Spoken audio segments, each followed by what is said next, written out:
바로 시작하도록 하겠습니다. 그러면 우리 이어서 보면 248쪽 좀 볼게요. 성찬에서 잠깐 앞에 좀 훑어본 다음에 바로 여기 가서 넘어가도록 하겠습니다. 성찬. 저희는 이제 성찬에 대해서 한번 훑어볼 거예요. 우리가 흔히 성찬에 대해서 알 때에 우리가 정말 예의 있게 한다. 성찬에 대해서 우리가 기도할 때 정말 예의 있게 한다고 했을 때에 우리가 떠올리는 이미지는 그 예수 나를 위하여 십자가 지셨하면서 그러한 피아노 반주가 흘러나오면서 또한 화면에서는 패션 오브 크라이스트의 예수님이 십자가에 못 박히는 장면들 그런 것들을 보면서 우리는 성탄을 하는 것에 익숙해져 있어요. 그런 것들을 보면은 우리의 죄책감을 유발하고요. 또한 그 성찬을 통하여서 '아 내가 예수님 못 박게 했지. 나를 되돌아봐야지.'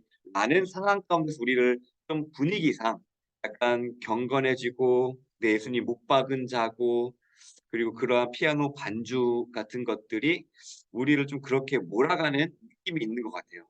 그런데 오늘 보면은 성찬이라는 것의 의미를 우리가 다시 한번 확인하고 우리가 그러한 분위기에 휩쓸리는 것이 아니라 성찬이 우리에게 무엇을 전해주고자 하는지 예수님께서 직접 말씀하신 성례는 무엇이냐면 세례와 성찬이에요. 그러면 예수님께서 이것을 통하여서 무엇을 전달하고 우리의 감정을 터치한다거나 우리가 뭔가 죄책감 유발시키는 것이 아니라 예수님께서 무엇을 진짜 전하고 싶으셨는지를 오늘 조금 살펴보도록 하겠습니다. 그래서 248쪽에 대해서 보면은 이거 볼게요. 96문 돼 있죠? 성찬이란 돼 있어요. 성찬 동그라미 할게요. 맨 위에 그림. 네, 성찬이랑 돼 있으면은 방식은요. 우리가 아는 거랑 똑같아요. 어떻게 하냐면 빵과 포도주를 주고받는 거예요.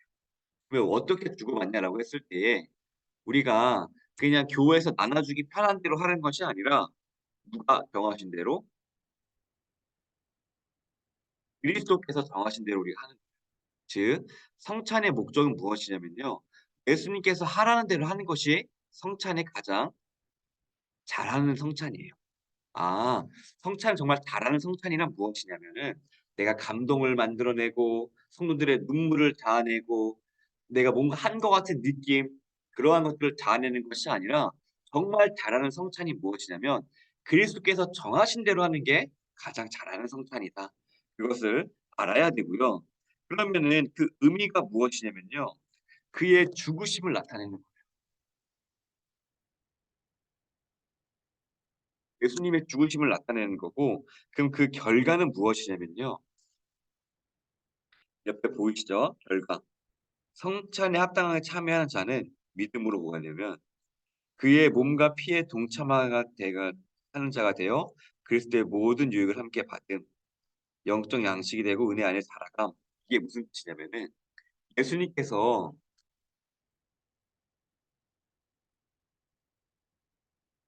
자신을 비유했을 때 "내가 참된 음료다. 내가 너에게 참된 빵이다."라고 말씀하신 게 있어요. 그게 무엇이냐면은 그걸 처음 듣는 사람들은 그렇게 생각했어요. 식인인가?'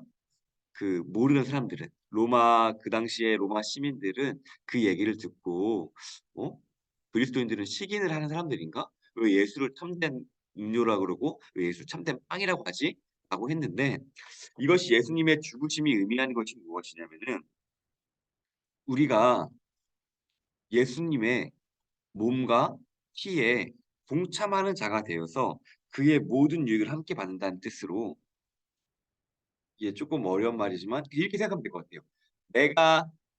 내가 그리스도의 참된 몸과 음료를 마신다는 것이 무엇이냐면은 예수님이 나무요 우리가 가지다라고 생각하면 될 것 같아요. 연합이 됐다. 그렇게 생각하시면 돼요. 우리가 나무요 가지다라고 했을 때에 내가 다시금 기억하는 것. 맞아. 예수님이 참된 나무가 되시고 나는 가지지. 우리가 그의 죽으심으로 부활하신 말미암아 우리가 그 이름을 믿으면은 우리가 하나님께 나아갈 수 있지. 그것을 우리가 떠올리는 거예요. 연합됐다고 얘기하는 거죠. 뭐예요? 예수님이 나무에 우리는 가지로서 연합됨으로 우리가 열매를 맺을 수 있게 된다라는 거예요. 때문에 우리가 예수님과 연결되어 있음으로써 나무가 가지가 뿌리로부터 영향을 받잖아요. 마찬가지로 우리가 이 성찬을 통해서 기억해야 될 것은 무엇이냐면은 예수님께서 죽으시고 부활하셨지. 우리가 그와 하나가 되어서 우리는 '나는 예수님으로부터 영양 공급을 받는 사람이다.' 우리는 그 영향 안에서 자라나고 은혜로 열매 맺고 은혜로 성령의 열매를 맺고 구원을 받았어. 라는 것들을 우리가 지금 믿음으로 확증하는 시간들.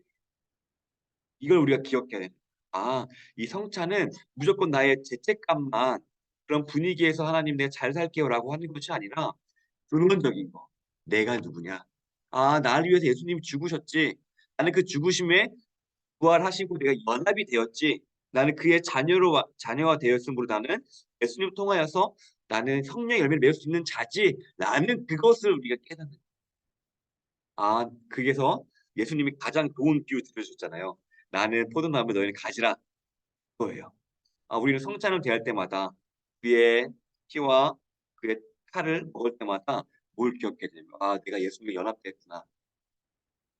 나는 영양 공급을 이 세상이 주는 경제적인 것이나 이 세상이 주는 명예나 그런 세상 기쁨으로 나를 채우는 자가 아니라 예수님으로부터 나는 영양 공급을 받는 자고 예수님 얻어질 그 말씀과 그러한 것들을 통하여서 내가 사는 자로구나.'라는 것들을 확인하는, 우리는 성찬을 통하여서 그것을 봐야 돼요. 우리의 참된 정체성을요. '하나님 죄송합니다. 내가 죄지었지요.' 거기서만 우리가 그치는 게 아니라요. 한 발자국 더 나아가는, '아, 내가 이런 존재지. 내가 세상에서만 사는 존재가 아니라 나는 하나님의 부르심을 받은 그런 다시 새로운 피조물이지. 난 하나님의 자녀지. 난 하나님께서 주신 말씀으로 말미암아 사는 사람이지.' 그것을 확인하는 거예요. 거기 안에는 그렇게 살지 못했던 죄책감이 들 수도 있고요. '앞으로 이렇게 더 살아가야 되겠다.'라는 의지가 될 수도 있고, 우리는 두 가지를 가져가야 돼요. 성찬을 통하여서 '아, 맞아. 예수님께서 이렇게 살라고 하셨는데 그렇게 살지 못했구나. 앞으로 내가 예수께 주시는 그런 능력을 말미암아 살아가야지. 내 신앙생활을 할 때에 말씀에 힘입어서 내 기도 통하여서 예수를 통해 힘입어서 내가 살아가야지.'라는 의지가 생겨야 되는, 그렇게 살지 못했음을 돌이키고 '내가 앞으로 예수님을 통해 같이 살겠습니다.'라고 하는 거기까지 나아갈 수 있는 게 성찬입니다. 죄책감에서만 멈춰서는 안 돼요. '아, 내 예수님 내가 피 흘리게 했지.' 그거에 대해서 죄송한 마음에서만 멈춰서는 안 돼요. 한 발자국 더 나아가서 '아, 내가 예수로 말미암아 사는 사람이다.' 한 발자국 더 나아가서 '내가 그 예수님으로부터 말씀으로부터 공급을 받아 가지고 열매 맺는 사람이구나. 예수님 닮아갈 수밖에 없는 그러한 존재구나.' 거기까지 나아가야 돼요, 성찬을 통하여서. 우리가 성찬에 대해서 정말 준비할 때에 옛날 어르신들은 포도를 직접 담가 가지고 그 성찬을 하고 그렇게 정성 들여서 하셨어요. 그쵸. 그거 너무나 중요해요. 하지만 우리가 여기서 진짜 얻어가야 될 포인트는 바로 이 지점인 거예요. 그러한 정성 너무 중요해요. 흰 장갑 끼고 가운 입고 우리 그러한 예식들 겉모습 너무나 중요해요. 하지만 우리가 놓쳐서 안 될 것이 무엇이냐면은 내가 돌이켜야 되고 내가 어떠한 존재인지 확인하고 나는 예수 말미암아 통해서 말씀 통해서 열매 맺는 자라는 그 확인, 구원의 확인, 성도로서의 확인. 내 이 땅에서 끝나는 것이 아니라 나그네로서 살아가고 다시 주님께서 오신다고 했을 때에 그 땅을 살아간다는 그거에 대해서 아주 확인, 확증. 예수님께서 나를 홀로 두지 않는다는 그 확증. 우리는 이것을 기억해야 돼요. 그래서 우리가 성찬 받을 때마다 은혜가 되는 거예요. '아, 난 홀로 있지 않구나. 함께 하시는구나. 나는 이 땅에서 얘기하면은 뭐가 없고 뭐도 필요하고 이렇게 얘기하지만 그 존재가 아니라 난 하나님의 자녀. 세상의 나를 정의할 수 없구나.' 그것을 우리는 받아들여야 돼요. 그래서 249쪽 넘어갈게요. 그러면 성찬이 어떻게 표현이 될까요? 어떻게 우리가 이해해야 될까요? 라고 했을 때에 249 쪽에 첫 번째 줄 성례의 하나인 성찬은 보이시죠? 쭉 밑줄 그을게요. 성례의 하나인 성찬은 세례와 마찬가지로 예수 그리스도께서 정하셨고 떡과 포도주를 주고받음으로써 그리스도의 죽으신 모습을 떠올리게 하는 것이라고 합니다. 그리고 여기서 참여하는 것은 연합과 교제를 의미합니다. 밑줄. 이게 무엇이냐면은 성례는 기본적으로 그리스도의 죽으심을 뜻하는 거예요. 왜 죽으시고 부활하셨다.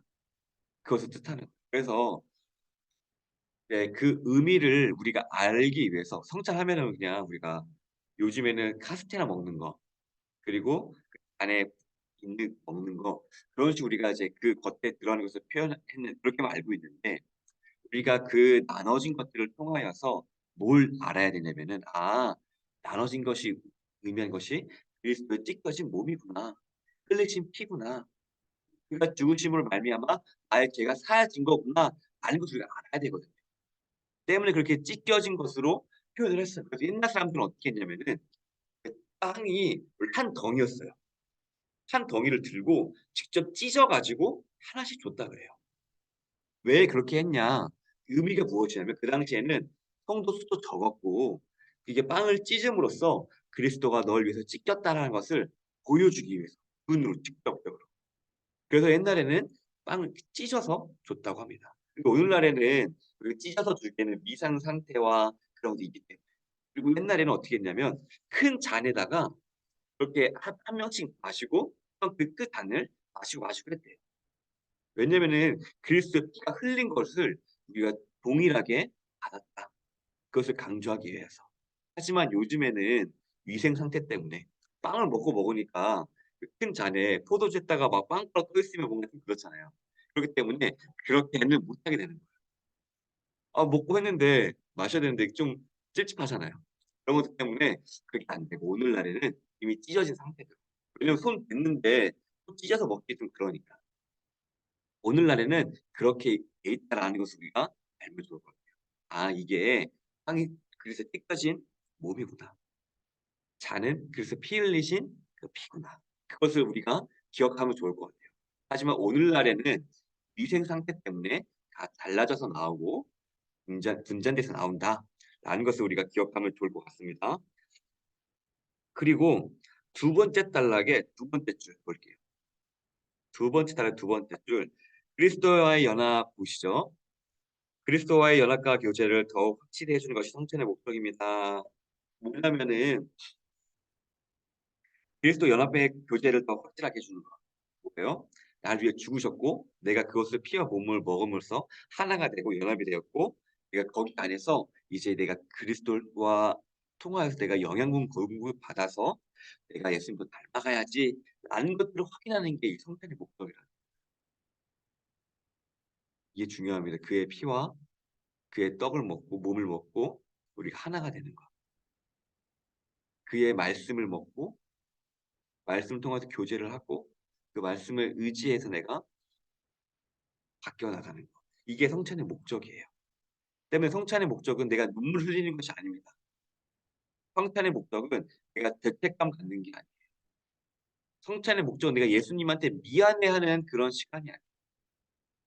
뭐냐면 '아 내가 예수님 날 위해 죽으셨고 날 위해 부활하셨고 내가 그와 연합이 되어 있지.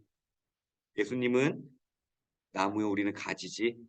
우리는 거기서 영양 공급받는 자지.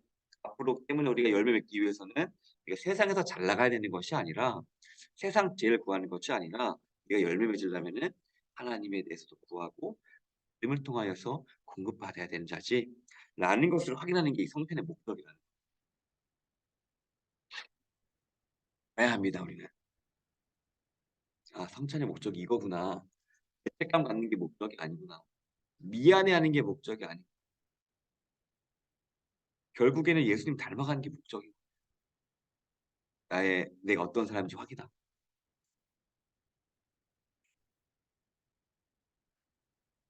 그러면은 이 성찬이라는 것이 우리가 어떻게 이해돼야 되는가라고 했으면 250쪽 볼게요. 이게 옛날에는 굉장히 지금 우리가 너무나 잘 알지만 옛날에는 이거 어떻게 생각했냐면은 카톨릭, 카톨릭 사람들은 이 성찬은 예수님께서 지정하신 거잖아요. 직접 하셨으니까.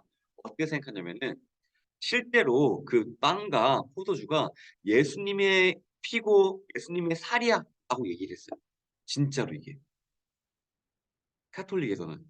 그렇게 해 가지고 그게 무슨 말이냐면 가운데 보면은 화채설이라고 보이죠. 화채설 어려운 말로. 250 쪽입니다. 250 쪽에 보면은 화채설이라고 되어 있어요. 이게 뭐냐면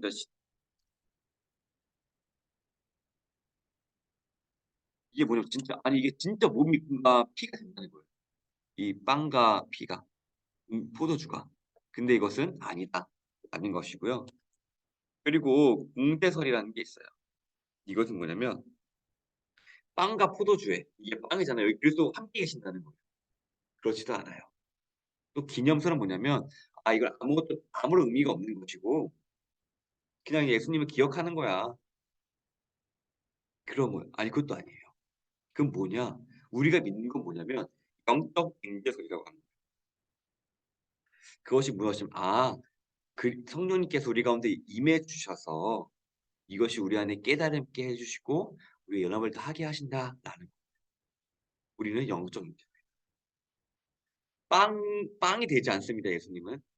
예수님은 빵과 함께 계시지도 않아요. 그렇다고 아예 이 시간 가운데 안 계시지도 않아요. 성령님께서 우리한테 함께 하셔서 우리를 깨닫게 하신다라는 거예요. 이것이 영적 임재설이 의미하는 바는 무엇이냐면요.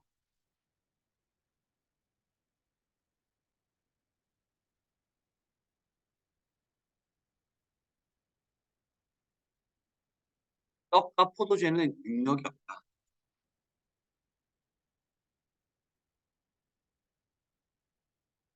성령만이 능력이라는 거예요. 때문에 우리가 어떠한 빵을 쓰든 어떠한 포도 주스를 쓰든 고급 포도주를 쓰든 효력의 차이가 있다 없다? 없어요. 왜? 성령님께서 능력이 되어 주시기 때문에. 우리가 화채설이나 공제설 예수님께서 함께 하신다고 생각하면은 우리는 이것 중에서 얻어야 될 것이 예수님에 집중하는 것이 아니라 예수님이 이 빵이 되니까 최고급 빵으로 해야 되겠지. 예수님이 포도주가 되니까 이 포도주 가운데 함께 계시니까 최고급 포도주를 해야 되겠지. 거기로 빠지게 된단 말이에요. 근데 중요한 것은 무엇이냐면요. 그게 포도주스든 포도주든 그게 중요한 게 아니라 이게 최고급 카스테라든 아니면 소보루든 그게 중요한 게 아니라 그 자체에 능력이 없고 성령님께서 능력이 되어 주셔서 우리에게 더욱더 그리스도와 연합될 수 있게끔 해 주신다는 거예요. 이게 바로 영적 임재설의 특징이에요. 우리는 이걸 믿는 사람들이에요. 포도주와 빵 자체는 능력이 없다. 때문에 동시에 이것이 또 의미하는 것은 무엇이냐면은 이찬수 목사님이 하나, 호영한 목사님이 하나, 오범식 목사님이 하나 거기에 성례의 능력이 바뀔까요? 안 바뀔까요? 안 바뀌어요. 똑같아요. 누가 능력이 되시기 때문에 성령님이 능력이 되시기. 근데 우리는 그렇게 생각하잖아요. 뭔가 더 목사님한테 받으면은 더 은혜가 있어. 그건 내 마음가짐의 차이예요. 인간적인 생각이에요. 시행자나 포도주나 떡에 그러한 능력이 있는 것이 아니라 성령께서 능력이 돼 주시는. 우리는 이것을 기억해야 합니다. 아 그 앞에 있는가 누군가와 상관없이 성령님께서 능력을 행하시는구나 라는 것을 우리는 기억을 해야 합니다. 때문에 251 쪽에 두 번째 단락의 세 번째 줄 오직 그리스도의 복 주심 때문이라고 설명합니다. 밑줄 251 페이지입니다. 포도주나 그거에 능력이 있는 게 아니에요. 시행하는 사람의 능력이 있는 것이 아니에요. 분위기와 피아노 반주의 능력이 있는 것이 아니에요. 성령의 능력이 있다. 우리가 이것에 대해서 집중하지 못하면요. 다른 것으로 눈에 돌려요.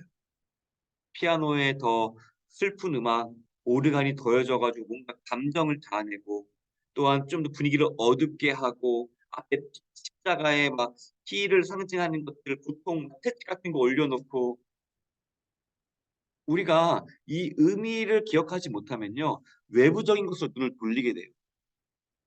뭔가 거룩하게 해야 될 것 같고 뭔가 엄숙해야 되고 내가 죄책감을 만들어내야 되고 이 자리에 참여하는 게 뭔가 그렇게 만들어내는 것에 집중하게 돼요. 우리는 분위기가 아니라 이 목적에 대해서 알아야 합니다. 내가 돌이켜야 되고 예수님이 날 위해 죽으셨고 나는 그와 부활함으로 하나가 되었고 내 삶은 세상이 주는 돈과 명예로 통해 내 열매 맺는 삶이 아니라 나의 인생은 하나님으로 말미암아 예수님으로 말미암아 내가 성품을 닮아가는 것을 만들어내는 인생이다. 이것을 기억하지 못할 때 우리는 내부적인 것에 눈을 돌리게 됩니다. 분위기, 반주, 영상, 조명, 음악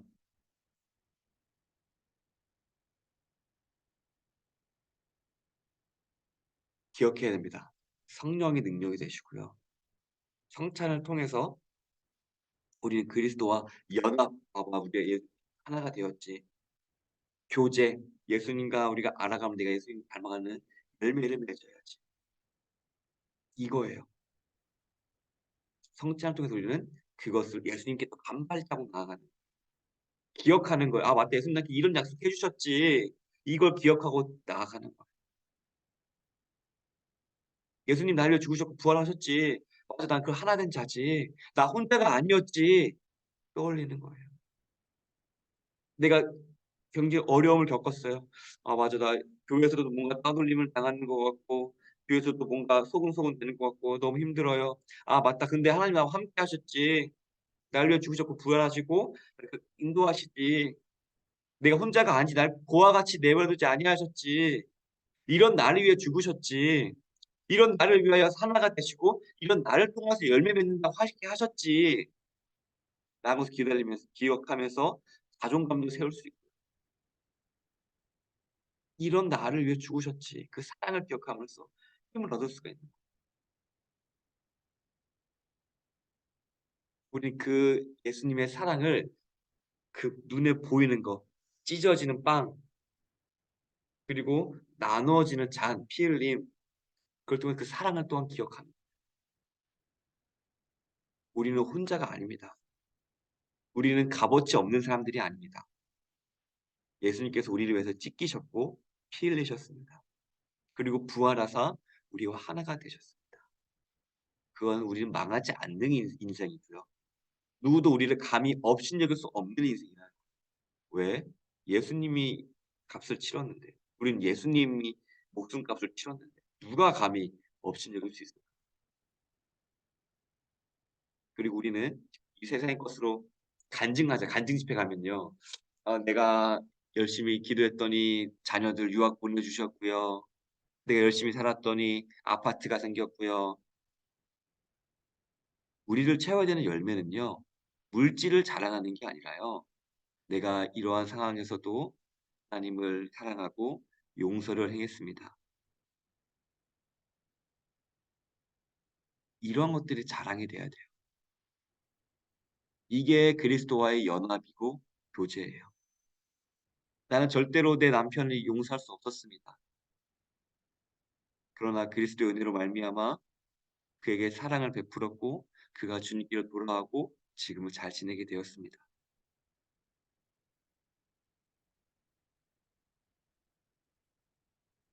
그리스도와의 교제에서 맺어야 될 열매는 이런 거예요. 물론 복 받을 수 있어요. 물질적인 복 받을 수 있어요. 자녀 잘 되는 거 감사해요. 근데 우리가 성경에 자녀 잘 되는 게 신약 성경에 나오진 않거든요. 우리가 나쁘다는 게 아니라 너무 초점이 여기로 가 있기 때문에 '이것을 쪼끔은 옮겨야 되지 않을까.'라는 얘기인 거예요. 축복받으면 너무 좋죠. 저도 좋아요, 축복받으면. 저도 갑자기 뭐 잘 돼 가지고 뭐 집 생기면 좋아요. 그런데 우리는 너무 그동안 여기에만 초점을 맞춰야 되지 않았나 싶어요. 이걸 쪼끔 이제 이쪽으로 옮겨야 되지 않을까? '아 내가 용서를 했습니다. 내 사랑을 통했습니다.' 그쪽으로 옮겨야 되지 않을까 싶어요. 그리스도와의 연합으로 맺어진 열매가 나의 용서와 인내와 사랑과 그런 것들을 조금 자랑할 수 있는 그러한 좀 더 문화로 옮겨야 되지 않을까라는 생각을 이제 조심스럽게 이제 권유해 보는 겁니다. 이게 물질적 축복이 나쁘다는 게 아니에요. 근데 너무 여기만 쏠려 있는 것 같아 가지고 그리스도의 풍성함이 조금 축소되는 것 같아서 '이쪽으로 좀 옮기면 어떨까?'라는 것을 권유를 하고 그냥 네 생각하시면 좋을 것 같습니다. 그게 나쁘다는 게 아닙니다. 네 '이렇게 해도 좋지 않을까?' 그냥 이 열린 마음으로 받아주시면 감사할 것 같습니다. 네 넘어가 볼게요. 253 쪽입니다.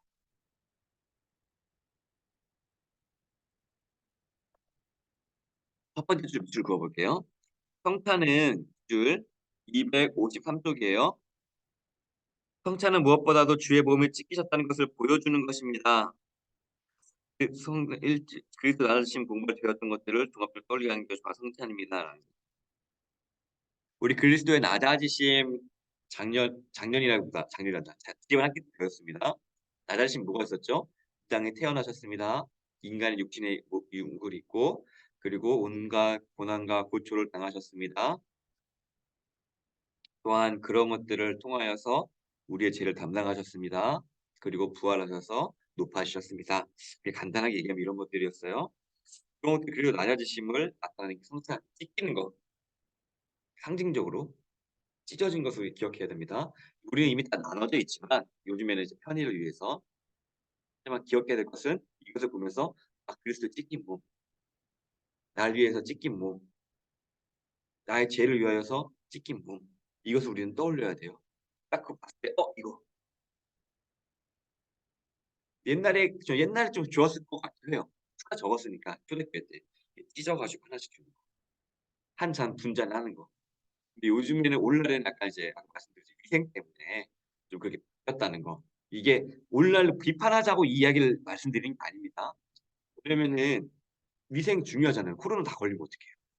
안 되기 때문에 지금 위생상 이렇게 나눠서 하는 것이지 본질의 원래 의미는 '이런 의미가 있다.'라는 것을 알고 하면 우리가 좋다라는 것을 말씀드리는 거지 '우리 교회 이상해. 그렇게 했었어야지 왜 안 돼?'라고 생각하시면 안 돼요. 예. 그게 아니라 '아 이게 오늘날에는 그러한 감염의 위험이 있기 때문에 이렇게 하는 거고 이렇게 했었구나. 이런 의미구나.'라는 것을 기억하면 좋고요. 그다음에 253쪽 보면은 첫째 보이시죠? 첫째 쭉 읽을게요. "성찬식은 마치 우리가 그리스도의 죽음의 순간을 목하는 것과 같은 의미입니다. 밑줄 떡 빵을 떼는 것은 그리스도의 몸이 찢김을 보여주며 포도주를 잔에 따르는 것은 피가 쏟아짐을 보여주기 위함입니다." 밑줄 이렇게 오늘날에는 다 따라져서 나오죠. 그리고 여기서는 잔을 따라 주기도 하고 잔을 이렇게 마시기도 했는데 이거는 표현이 뭐냐면 결국엔 보여주고 싶은 건 그리스도의 몸이 찢긴 것과 피 흘림이에요. 날 위해 죽으셨다. 이걸 우리가 알면 돼요. 성찬식을 통해서 우리가 알아야 될 것은 무엇이냐면은 그리스도의 찢김 그리고 피 흘림 이것이 중요합니다. 그리고 둘째 보이시죠? 세 번째 단락 둘째 이제 즉 우리가 보이시죠? 첫 번째 줄. 즉 우리가 그리스도로부터 모든 양식을 얻고 자랐다는 사실을 떠올리게 합니다. 밑줄 뭐예요? 우리가 먹고 마시잖아요. 그쵸? 이게 뭐가 어떤 의미가 있죠? 먹으면은 영양분이 되잖아요. 그쵸?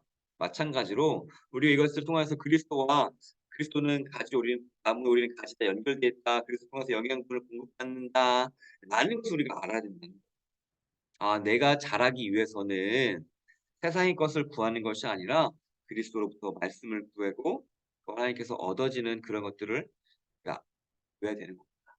그리스도인으로서. 이것을 그러면은 하나님께서 알게 하실 거예요. 뭐냐면은 너가 먹을 것과 입을 것과 그러한 것들도 다 채워 주심을 경험하게 될 거예요. 그리고 제가 여기서는 무조건 왜 그리스도는 영적인 것만 구해야 되느냐, 왜 육적인 것도 중요하지 않냐, 목사님 육적인 거 구하지 않느냐라고 하는데 그것은 제가 나중에 공 좀 이거에 대한 관계에 있어서는 마지막 시간 때 한번 얘기를 나눠 볼게요. 지금은 이제 우리가 그 유익에 대해서만 집중해야 되니까 그거 공부하고 보면은 우리가 그리스도인의 삶과 이 세상에서의 먹고 사는 문제를 어떻게 우리가 바라봐야 될 것인가? 이건 어떻게 잡아야 되는가? 이것은 제가 마지막 때 강의를 하도록 하겠습니다. 총정리하면서 지금은 영적인 것에 그리고 예수님 닮아가는 그리스도인의 삶에 집중하도록 할게요. 그리고 마지막 강의에는 그럼 그리스도인으로 살면서 먹고 마시고 교육하는 거 어떻게 바라봐야 돼요? 라는 균형 궁금해하실 것 같아가지고 마지막 때 그것은 하도록 하겠습니다. 그래서 넘길게요. 우리는 성찬을 통해서 뭘 기억해야 되느냐? 그리스도의 죽으심, 그리고 연합, 교제, 그리스도의 성장 두 가지 떠올려야 됩니다. 그쵸? 뭐래요? 빵의 찢김, 피 흘림, 그쵸? 그로 말미암아 내가 그리스도 안에 죽으셨다. 그래서 먹고 우리가 그리스도 연합이 되었다. 예수님 통해서 영의 공을 받는다. 예수님을 닮아간다. 그렇게 의지로 나가야지. 이 두 가지를 떠올리면 됩니다. 우리는 성찬을 통하여서. 그러면은 이제 성찬을 했으니까 이제 큰 틀은 알았어요. 그러면은 하나 이것만 좀 볼게요. 성찬 받기 전에 어떠한 태도를 가져야 되는가? 254쪽이에요. 쭉 보면 성찬 받기 위해 준비해야 될 것들이 있습니다라고 보이시죠? 그다음 171 답 엄청 많아요. 그리스도 안에 있는지를 죄와 부족, 믿음, 성실 그리고 이제 뭘 해야 되는지 엄청 많이 있잖아요. 이거는 이미 제가 말씀드린 다 잊어버려도 되죠. 그럼 이것을 요약하는 게 어디에 있느냐? 255쪽 두 번째 단락의 첫 번째 줄 보시죠. 255쪽에 두 번째 첫 번째 줄 그을게요. 결론은 참여할 수 있고 참여해야 한다는 것입니다. 약하고 부족할수록 오히려 더욱 적극적으로 참여해서 자신의 연약함을 경고해야 하는 것입니다. 밑줄. 뭐냐면은 우리가 성찬 받기 전에 내가 그리스도와 한 몸이지 이것을 기억해야 되지. 죄책감 들어. 나 근데 나는 할 수 없어. 나는 죄가 많아서 이걸 받아들일 수가 없어.'라고 막 그런 생각도 막 든단 말이에요, 죄책감. 그런데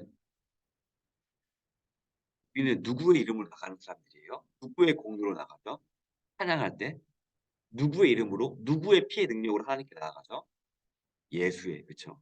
예수의 공로로 예수 피 힘입어 여기 나오잖아요. 그쵸? 우리가 이 성찬에 참여할 수 있는 것은 무엇이냐면요. 우리가 정결해서가 아니에요. 내가 떳떳해서가 아니라 예수님 의지해서 한다는 거예요. 나는 그러한 참여할 수 있는 자격이 되지 않지만 내가 예수님 의지해서 이 자리에 나아갑니다. 라는 거고요. 내가 부족할수록 더욱더 예수님께 붙어 있어 가지고 '내가 더 나아가겠습니다.' 라는 것을 기억하면 됩니다. 성찬을 통해서.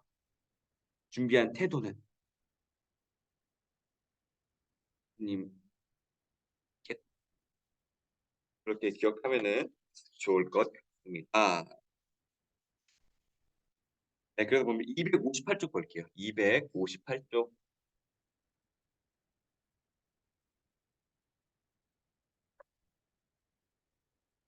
그러면 우리가 세례와 성탄이라는 성례 누가 정하신 거라고요? 그리스도께서 정하셨어요. 직접 정하신 거. 세례와 성탄 그 외에는 절대 없습니다, 성례. 속으시면 안 돼요. 그리스도께서 직접 정하신 세례와 성찬만 성례다. 그것을 우리의 기독교만 인정한다. 그러면은 보면은 뭐 차이점. 세례는 한 번만 하면 된다. 물 막 이런 것도 나와 있죠. 이거 보면 좋을 것 같아요.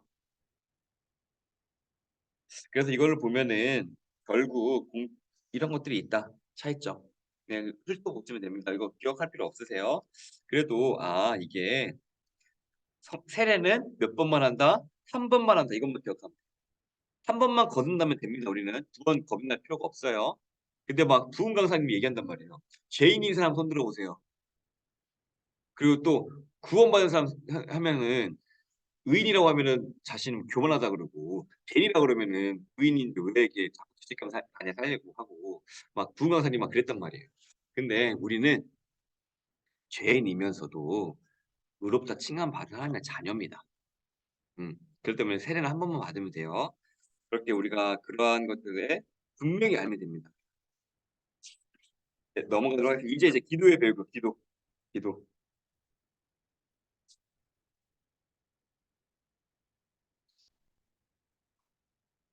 기도 보면은 264쪽 볼게요. 264쪽.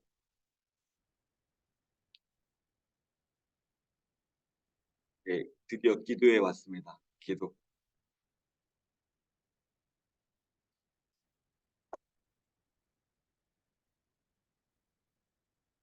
보면은 기도에 대한 OX 퀴즈 보이시죠? 한번 간단하게 한번 풀어보실까요? OX. 너무나 이제 다 너무 쉬운 거겠지만 제가 한 30초 정도만 드려볼게요. 264쪽입니다. 264쪽에 OX 동그라미.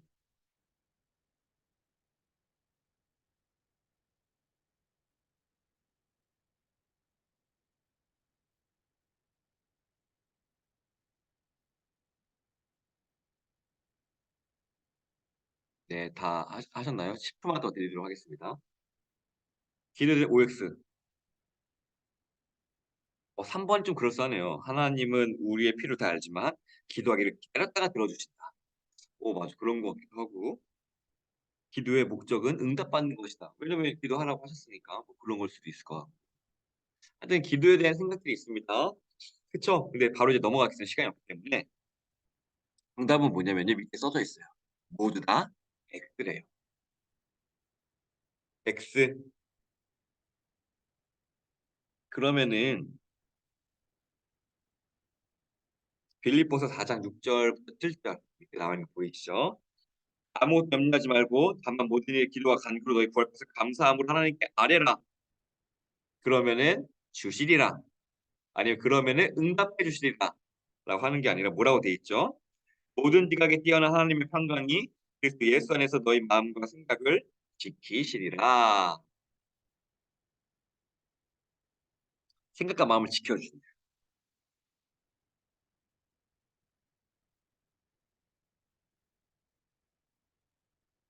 그러면 기도 왜 할까요? 한번 질문 던져보고. 아니 기도를 들어주지도 않아.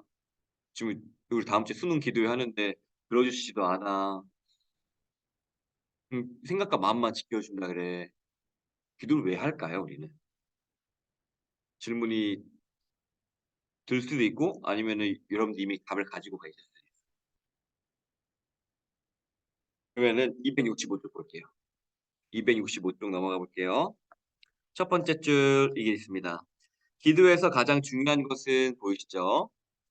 기도에서 가장 중요한 것은 어떻게 얼마나 응답받느냐가 아니라 얼마나 우리 자신의 수준과 차원이 변했느냐의 문제입니다. 즉 우리가 우리의 필요를 하나님께 구하는 자가 되었느냐라는 것입니다. 무엇이냐면은 기도에서 가장 중요한 게 무엇이냐면은 우리는 기도하면은 흔히 떠오르는 사람이 이 사람이 있어요. 패턴 많이 있어요. 이 이름 들어보셨나요? 로지 뮬러. 항상 붙는 말이 있죠. 5만 번 기도 응답 받은 사람. 우리는 이 사람이 마치 기도의 롤모델인 것처럼 많이 이제 강단에서 되게 받았던 그러한 것들을 우리 이제 부흥 강사님 기도하십시오. 조지 밀러 막 음식 깔아놓고 이제 고아원인데 먹을 게 없어요. 근데 믿음으로 접시와 해놨더니 마침 그 눈보라 치는 날 이제 빵을 버리게 됐던 그 제빵사 와가지고 빵집에서 이제 줬다. 그래서 거기서 먹었다. 나는 정말 그러한 기적적인 그러한 기도 응답들을 보면서 우리는 기도 이렇게 하는 겁니다. 기적 이루어 주십니다라는 형식으로 우리는 이 조지 밀러의 기도를 예시를 들으면서 그러한 영향들을 조금 받아왔을 수도 있을 것 같아요. 그런데 하나님께서 기도를 통해서 원하시는 게 이러한 극적인 것을 경험해라 너가 그런 것일까 아니라는 거예요. 뭐냐면요.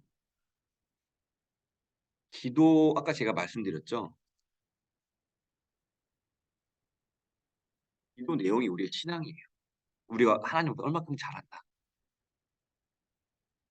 하나님 우리가 잘하는 걸 원하시는 이게 굉장히 중요합니다. 기도의 내용.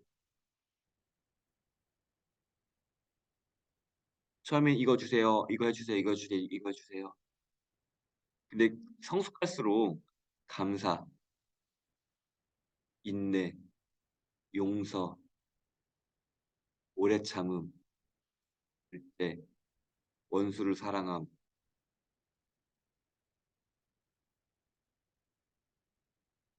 그런 것들이 나오거든요.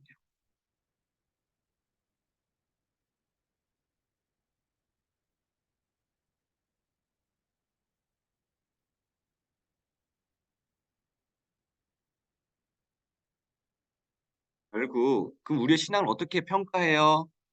하나님을 얼마큼 필요하느냐, 그것을 우리는 신앙을 바라보면 돼요, 기준.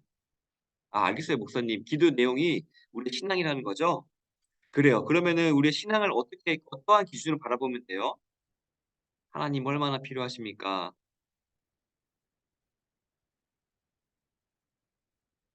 이게 왜 중요하냐면요.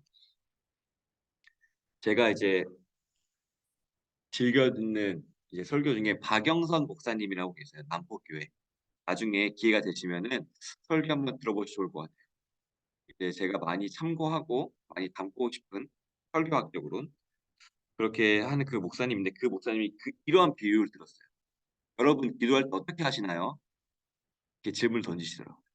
그러면서 뭐라고 얘기하냐면 여러분들의 기도하는 기도의 80-90%가 어떤 기도냐면 "이거 주세요. 이거 주면은 내가 하나님 40일 동안 기도해 가지고 이거 주시면은 다시는 이제 뭐 교회 잘 나오고 뭐 하겠습니다." 조건부로 막 한다는 거예요. 근데 그 기도가 자세히 들어보면 이런 내용이라는 거예요. "하나님 내가 이거 주시면은 이제 40일 다시 나오지 않겠습니다." 이런 느낌이라는 거예요.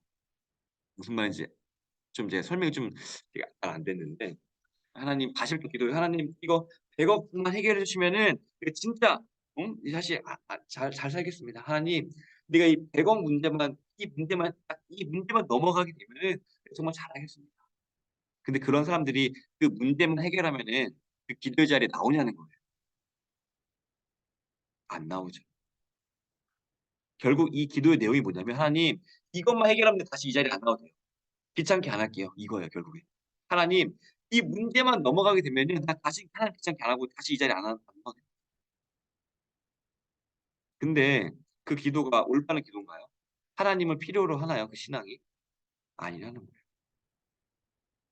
우리가 기도의 자리에 나오고 하는 것이 무엇이냐면 '나 하나님 필요한 사람이에요.'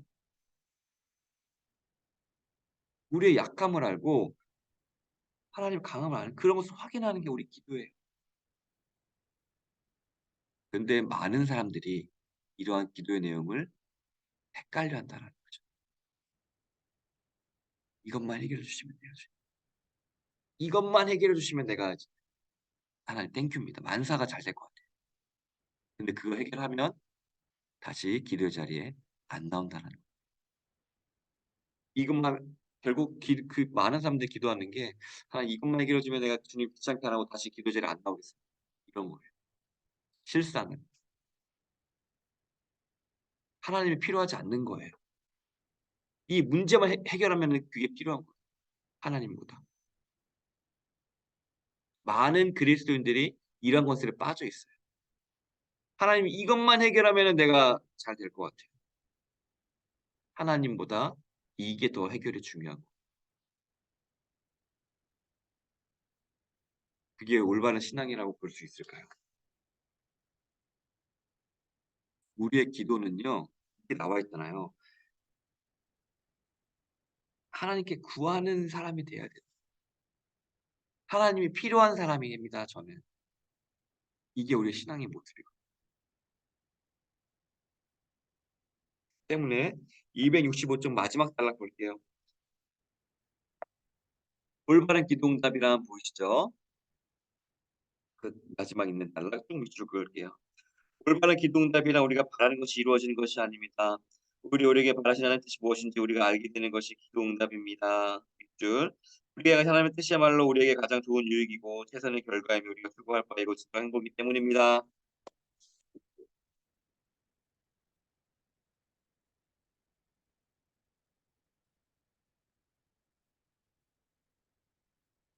기도 응답이 뭐예요 결국엔? 하나님의 뜻에 나를 맞추는 거래요. 우리는 질문 던져야 됩니다. 아니, 하나님의 뜻에 맞추면은 내 인생 손해보는 거 아니에요? 하나님의 뜻에 맞추면은 나 바보 되는 거 아니에요? 호구 되는 거 아니에요? 손해보는 거 아니에요? 용서해야 되고, 참아야 되고, 사랑해줘야 되고, 감싸줘야 되고, 바보 되는 거 아니에요?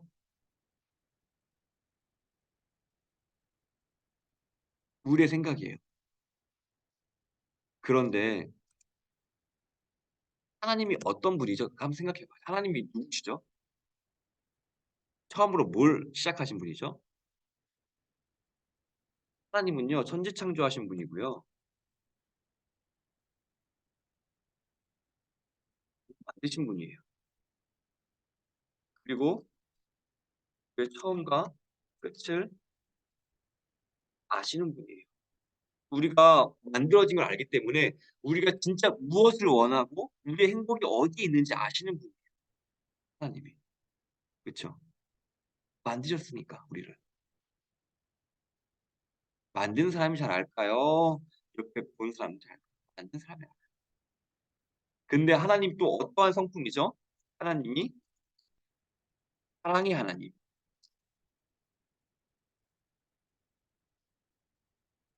선하신 하나님. 그쵸?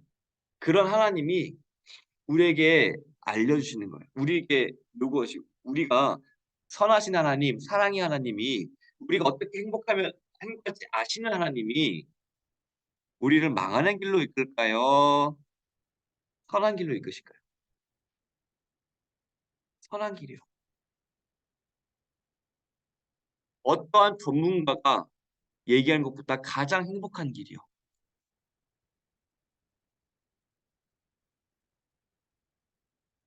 생명의 길이요.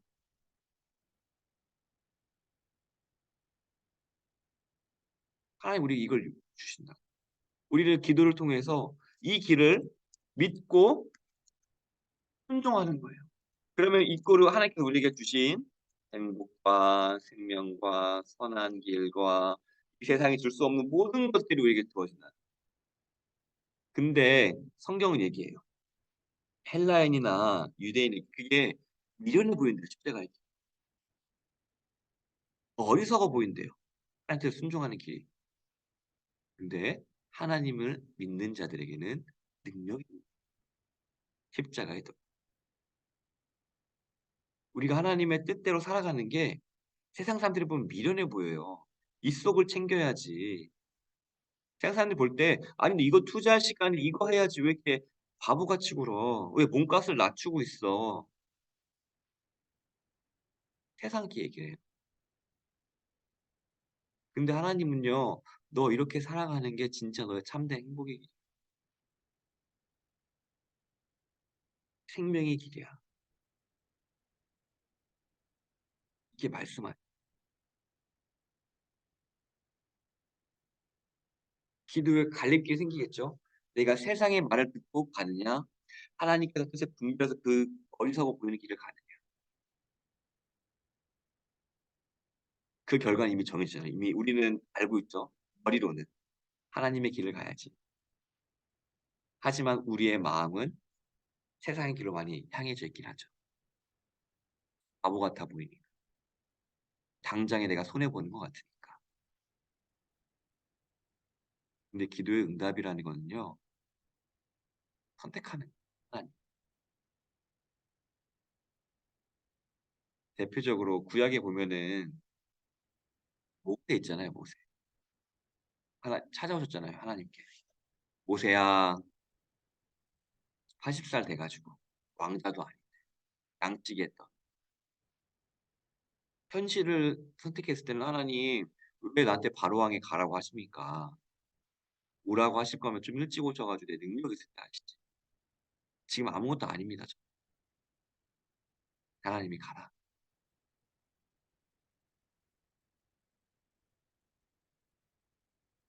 여러분들이라면은 현실을 택하실 것 같으세요? 아니면은 하나님을 택하실 것 같으세요?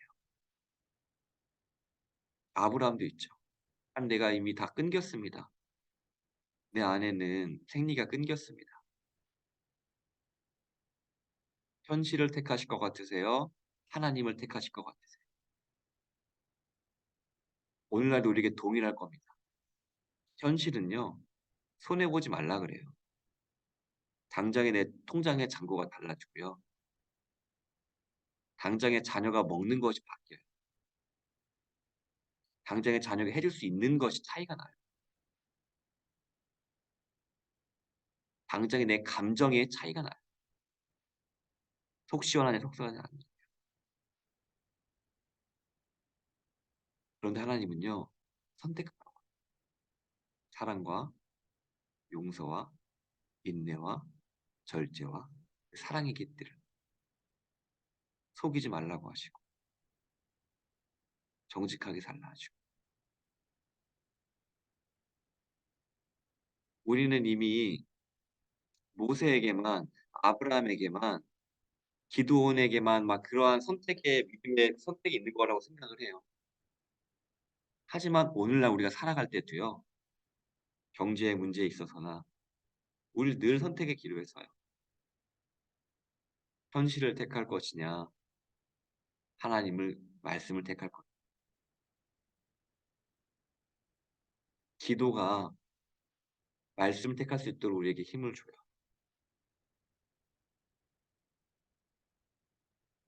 이 기도가 정말 하나님의 뜻이 무엇이고 하나님의 그 열매가 무엇인지 깨닫게 해줘서 그 길을 선택할 수 있도록 해줘요. 기도의 응답은 거기에 있어요. 모세의 길을 걷는 것, 아브라함의 길을 걷는 것, 믿음의 선조들가 바랄 수 없는 중에 하나님의 약속을 믿고 그 길을 갔던 것, 그 길을 가게 해줘요. 그게 참된 기도 응답이에요. 내 삶이 바뀌는 거예요. 믿으시기를 바랍니다. 기도를 통하여서 삶이 바뀌지 않는다. 그거는 우리의 기도를 되돌아봐야 돼요. 우리가 기도를 통하여서 똑같은 것만 기도하고 이 땅의 것만 구하고 있다. 되돌아. 기도는요. 하나님의 뜻을 분별하고 선택하는 거예요. 마귀 사탄은요. 보암직하게 만들어요. 거짓말하는 게. 마귀 사탄은요. 내가 당장에 분노를 쏟아내는 게 지혜롭게 보여. 날 무시하지 않겠지. 내가 당을 지어서 수군수군하는 게 재밌으니까 그게 좋아 보이게 먹음직하게 만들어. 하나님 그렇게 하지 말라. 그건 지혜로운 것도 아니고 먹음직한 것도 죄야.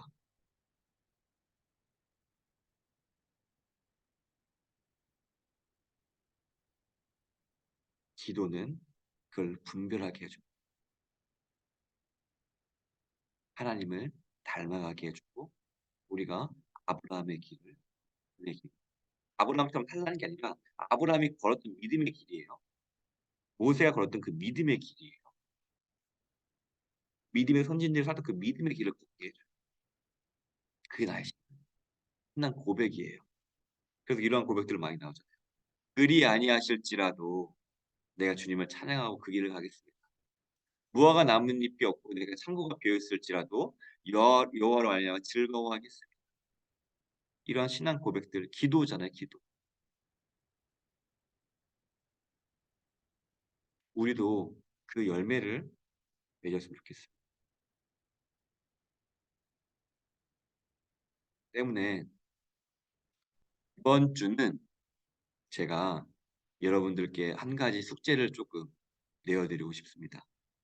뭐냐면요. 일주일간 기도하면서 내가 기도가 물론 여러분들 기도를 너무 잘하고 계시지만 하나님의 뜻에 내 의지를 꺾고 하나님의 뜻을 분별하고 그것을 향했던 그러한 기도들을 우리가 한 주간 좀 했었으면 할 수 있으면 좋을 것 같습니다. 묻지 않을게요. 그냥 이것이 있었다라고만 기억해 주면 좋을 것 같아요. 내가 옛날 같았으면은 평소 습관이었으면은 이대로 행했을 텐데 내가 오늘 기도 시간을 통하여서 기도하고 분별해서 내가 습관을 꺾고 내가 이렇게 선택했습니다. 기도의 능력을 경험했습니다. 하나님의 뜻을 분별하고 거기에 순종하기 위해서 내 몸을 쳐서 움직였습니다. 우리가 한 주간 이것을 한번 실행해 봤으면 좋겠습니다. 저도 그렇게 하겠습니다.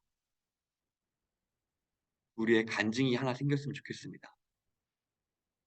기도를 통하여서 내가 늘 해왔던 것을 뜻을 꺾고 무릎을 치고 나를 쳐서 그 의지를 꺾은 다음에 하나님께 순종하는 그 자리.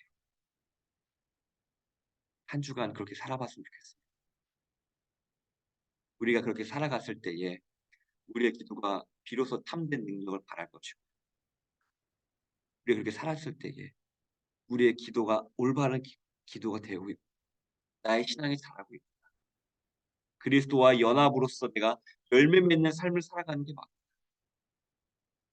확인할 수 있는 과정이라 될 거라 믿습니다. 때문에 한 주간 기도함으로써 내 육신의 뜻을 꺾고 하나님의 뜻을 분별하여 순종할 수 있는 와 여러분이 되기를 소원합니다. 네, 그러면 오늘